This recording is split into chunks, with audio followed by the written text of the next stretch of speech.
Hello student, एक बार फिर आपका स्वागत है इस क्लास में जिसमें आप पढ़ने वाले हैं क्लास 4 के संस्कृत सुधा की कार्य पुस्तिका अर्थात कक्षा 4 के संस्कृत की कार्य पुस्तिका जिसका चैप्टर पढ़ने वाले हैं आज चतुर्दश पाठ है, यानी 14वां पाठ से पढ़ेंगे। 14वां, 15वां और 16वें कम्प्लीटली ये कार्य पुस्तिका इस क्लास में फिनिश हो जाएगी। यानी 3 पाठ हैं, वो तीनों पाठ ही इस क्लास में आपको पढ़ाए जाएंगे। तो समझिएगा आप ध्यान से। तो 14वां पाठ जो है स्वच्छता पर है, यानी साफ़ सफाई लेकर के ये पाठ है। उसमें आपने टेक्स्ट बुक में भी पढ़ा था और यहाँ पर है कार्य पुस्तिका, तो कुछ उससे संबंधित क्वेश्चन होंगे। और देखिएगा फर्स्ट क्वेश्चन इसमें हमसे क्या पूछ रहे हैं, ये कह रहे कहा कम कथित। इसका मतलब है किसने किससे कहा, ऋचा ने कहा या सजल ने कहा। दो ही व्यक्ति थे, ऋचा सजल से कहती, सजल ऋचा से कहती। तो ये आपको केवल इसमें बताना है कि किसने किससे कहा। तो चैप्टर अगर आपने ध्यान से पढ़ा है तो आप बता सकते हैं किसने किससे कहा। देखिएगा, शोभनम ऋचि पश्यतु कियत सुंदरम उद्यानम। ठीक, शोभनम ऋचि। तो सजल कहता है ऋचा बहुत अच्छी बात है, पश्यतु देखिएगा, कियत सुंदरम उद्यानम, कितना सुंदर उद्यान है। तो ये किसने किससे कहा है, अस्ते, मतलब कितना सुंदर उद्यान है। तो ये सजल ने ऋचा से कहा है। तो यहीं से पता चला, वो कह रहा है आम ऋचि। फिर वही बात आ गई, आम ऋचि हाँ ऋचा अत्र तो गृह गृह शौचालय अस्ति, यहाँ तो घर घर में शौचालय है। ये भी सजल ने ऋचा से कहा। फिर वही बात यहाँ फिर दोहरा दी गई, एक ही लाइन को 2 बार लिखा गया है। यहाँ से देखिएगा, पश्यतु ऐसा मम ग्राम अस्ति, देखो ये मेरा गांव है। तो ये किसने किससे कहा था, ये ऋचा ने सजल से कहा था ये मेरा गांव है। फिर वो कह रही आम ग्रामस्य प्रत्येकम जना स्वच्छताय प्रयत्नम करोति। आम ग्राम में हमारे गांव में, हाँ मेरे गांव में प्रत्येक आदमी स्वच्छता के प्रति जागरूक रहता है और उसके प्रयास करता है। तो ये भी ऋचा ने सजल से कहा है। और अंत में भवत्या ग्राम दृष्टवा अयम बहु प्रसन्न अस्मि, आपका गांव देख करके हमें बहुत प्रसन्नता हुई। भवत्या मीन्स आपका ग्राम, दृष्टवा आपका गांव देख करके, अयम मीन्स हमको, बहुत प्रसन्न, अस्मि मुझे बहुत प्रसन्नता हुई। ये सजल ने ऋचा से कहा है। ठीक, ये पहला क्वेश्चन हो गया। दूसरे में कहा गया पाठानुसारम अव्य शब्दानाम, पाठानुसारम अव्य शब्दान चित्वा लिखत। अव्य लिखने होते, अव्य का मतलब होता है ऐसे शब्द होते हैं जो किसी भी रूप में और किसी भी विभक्ति के साथ जो बदलते नहीं है, उसी रूप में प्रयोग होते हैं। तो पाठ में ही कुछ आए हुए थे तो वो हमने लिखे, जैसे सर्वत्र है, अत्र है, प्रतीक है, कोअप है, बहे है, एब है, बहु है। ये कभी भी बदलते नहीं हैं। और भी उसमें हो सकते हैं तो आप लिख सकते हैं।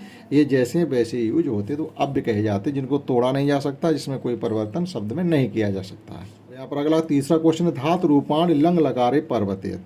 यानी लेट लकार का मतलब होता है वर्तमान काल, प्रेजेंट टेंस, और लंग लकार का मतलब होता है भूतकाल यानी पास्ट टेंस। तो ये प्रेजेंट टेंस में दिए गए हैं, इनको आपको पास्ट टेंस में चेंज करना है, वो भी संस्कृत में। तो पश्यत का मतलब आ लग जाएगा, अपश्यत, एक इन्होंने करके दिखाया। अस्त का होता है आशीत, अस्त माने है, आशीत माने था। करोति का हो जाएगा अकरोत, और क्रीडत का हो जाएगा अक्रीडत। छिपत मतलब होता है फेंकना, अछिपत।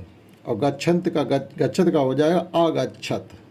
तो इस प्रकार से ये प्रेजेंट टेंस में लट लकार में थे, लट लकार, और इसको हमने लंग लकार में बदला है, यानी भूतकाल में बदला है। और यहाँ पर क्या है, शब्द रूपाण बहुवचने परिवर्तित, यानी एक वचन से हमें बहुवचन बनाने। जैसे ग्राम एक वचन होगा, ग्रामा बहुत से हो जाएंगे। गृह ग्रह्याण हो जाएगा, शौचालय शौचालया हो जाएगा, जन जना हो जाएगा, उद्यानम उद्यानान हो जाएगा, बालक बालका हो जाएगा, और बालक बालिका यहाँ पर दिया गया बालिका। तो बालिका को हो जाएगा बालिका, हाँ विसर्ग लगा देंगे केवल आप। और अवकर पात्री मीन्स होता है डस्टबिन, जिसमें हम लोग कूड़ा करकट डालते हैं। तो हमने लिखा हुआ है अवकर पात्रानान है, यानी क्योंकि ये एक तरीके से नपुंसकलिंग है इसलिए नान लगा देंगे हम। तो इस प्रकार से इनके हम एक वचन से बहुवचन बना सकते हैं। तो ये था चैप्टर 14, केवल इसमें 14 में इतनी ही एक्सरसाइज थी। अब देखते हैं चैप्टर 15। और 15 चैप्टर है पंचदश पाठ, यानी सदाचार। इसमें सदाचार यानी आपके सदाचार से संबंधित कुछ आपको शिक्षा दी जाएगी, जो कि बहुत ही ज़्यादा जरूरी है आपके सीखने के लिए। तो शुरू करते हैं। फर्स्ट उचित पदय गीतम पूरित। जो कविता आपने पढ़ी है वहाँ से देख करके आपको केवल इस कविता को भरना है और कुछ नहीं करना है। मीनिंग इसका हम एक बार आपको फिर बता दे रहे हैं। जैसे रात्रो शीघ्रम शयनीयम, रात को जल्दी सोना चाहिए। प्रातः खलो जागरणीयम, सुबह जल्दी उठना चाहिए। अप्रिय वचनम त्यजनीयम, जो अप्रिय वचन होते हैं, कट वचन होते हैं, वो आपको त्याग देने चाहिए, नहीं बोलने चाहिए। मधुर वाक्यम वदनीयम, और हमें सुंदर मीठा बोलना चाहिए। मातृवंदनम करणीयम, अपने माँ की वंदना करनी चाहिए, माँ को प्रणाम करना चाहिए। पितृवंदनम करणीयम, अपने पिताजी को प्रणाम करना चाहिए। स्नात्वा ध्यानम करणीयम, और स्नान करने के बाद ध्यान करना चाहिए भगवान का। और पाठ्य पुस्तकम पठनीयम, फिर अपनी किताबों को पढ़ना चाहिए। तो ये 2 स्टेंजा इसमें भरे गए। तीसरा देखिएगा, और थर्ड इस प्रकार से वृक्ष रक्षणम करणीय, हमें वृक्षों की रक्षा करनी चाहिए। वन रक्षणम करणीय, हमें वनों की रक्षा करनी चाहिए। सस्य वर्धनम करणीय, इसका मतलब हमें अधिक फसल पैदा करनी चाहिए। और देश रक्षणम करणीय, हमें अपने देश की भी रक्षा करनी चाहिए, अर्थात हमारे अंदर देशभक्ति होनी चाहिए। दूसरा प्रश्न है कि प्रश्न निर्माण कुरुत, कुरुत का मतलब है करिए, आपसे कहा जा रहा है, ये आज्ञा अर्थक होता है। ठीक, यानी प्रश्नों का निर्माण करिए। जैसे रात्रो शीघ्रम शयनीयम, रात को जल्दी सोना चाहिए, तो प्रश्न क्या बनेगा? रात्रो कदा शयनीयम, रात को कब सोना चाहिए, तो ये प्रश्न बन गया। अप्रिय वचनम त्याजनीयम, क्या त्यागना चाहिए? का त्यजनीयम, तो ये हमने लिखा है का त्यजनीयम, ये इसका प्रश्न बन जाएगा।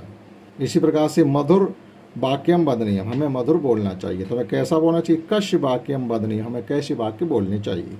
वृक्ष रक्षणम करणीयम, किसकी रक्षा करनी चाहिए? का रक्षणम करणीयम, किसकी रक्षा करनी चाहिए, या किम रक्षणम करणीयम, इस प्रकार से भी लिख सकते हैं। और इस चैप्टर का नेक्स्ट 3 क्वेश्चन और लास्ट भी कह सकते हैं इसका क्वेश्चन। मंजूषात पर्याय पदान चित्वा लिखित, ये पर्यायवाची शब्द दिए। मंजूषात मीन्स होता है ये बॉक्स है, इसमें ये कुछ शब्द दिए गए जो कि इधर दिए गए शब्दों के पर्यायवाची हैं, जो कि आपको उनके सामने लिखने हैं। तो देखो, मधुरम क्या होता है? अमृतम, तो ये अमृतम लिखा हुआ है, इसके सामने लिख देंगे आप। वंदनम प्रणामम लिख देंगे। रात्रि निशा होती है। और वृक्ष तरु, वृक्ष भी होता, तरु संस्कृत में होता, लिख दिया हमने। प्रातः प्रभातम, और माता जननी होती है, माता को आप लिखेंगे जननी, इस प्रकार से। वो पिता जनक होता है। और छटित, छटित मीन्स होता है झटित, झा बना हुआ, छा नहीं, इसका मतलब होता है एज सून एज पॉसिबल, जल्दी जल्दी करना, तो शीघ्रम हो जाएगा इसका। तो इस प्रकार से इनकी मैचिंग हमने सबकी कर दी। ये शब्द थे, ये इनके पर्यायवाची थे। तो इस प्रकार से 15 चैप्टर हो जाता है, छोटे छोटे चैप्टर हैं। अब देखते हैं इस एक्सरसाइज का लास्ट चैप्टर, जो कि 16 है। और इस बुक का लास्ट चैप्टर ये 16 पाठ है, ये 16वां पाठ। ना कोअब तुच्छा, कोई भी छोटा नहीं है, किसी को भी आप छोटा ना समझें, अपनी अपनी जगह पर सब श्रेष्ठ हैं।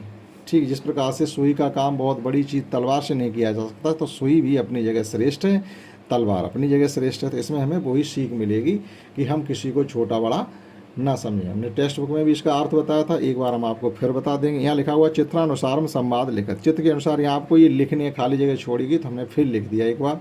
किताब से देख के आप लिख सकते हैं। एकदा बने एक गजा पिपील का चा मिलता, एक बार वन में एक गज यानी हाथी और चींटी मिलते हैं रास्ते पर। तो रे पिपील का, हाथी क्या कहता है? रे पिपील का, अरे चींटी मम मार्गात दूरी भव, हमारे रास्ते से दूर रहो, अन्यथा अयम त्वा मर्दश्यामी, नहीं तो मैं तुमको कुचल दूंगा, रौंद दूंगा, मार डालूंगा।